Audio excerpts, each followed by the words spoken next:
bus stopped by this monster hole, stopping traffic in part of University Heights. This sinkhole is 10 feet long, 20 feet deep. You're looking at exclusive video from Chopper 9, the only local helicopter bringing you breaking news first. And take a look, the moment of disaster caught on tape. This is a video shot from the bus of the moment the street collapsed, stopping the 26,000-pound vehicle dead in its tracks.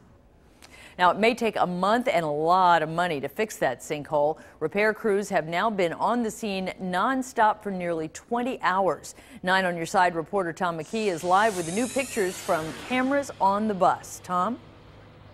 Well, certainly this is not going to be an easy repair job. The pipe that broke behind me, 21 inches in diameter, 100 years old, and it's 37 feet below the ground.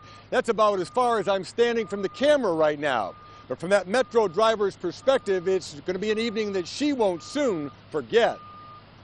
This is something you don't see every day. A 13-ton Metro bus, half in and half out of a sinkhole. It's kind of scary, but then it was also exciting, to see everybody around it. But there it was on East Shield Street in Corryville Thursday night, unable to move forward or backward. Now, I think this wasn't the average day on the job for this particular bus driver.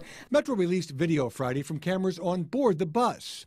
The driver starts moving after a rest break near the Cincinnati Zoo. Everything appears normal as she pulls onto East Shield Street.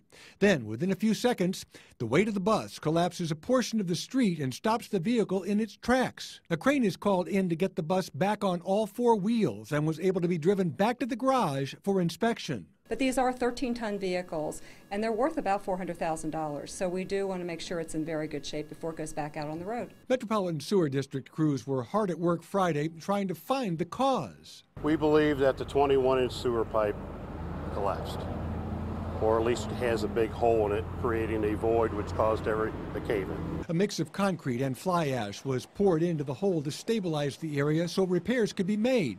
A circular metal cage is being assembled to protect workers getting down to the break area. It's a clay pipe, which is like you fire up in a kiln.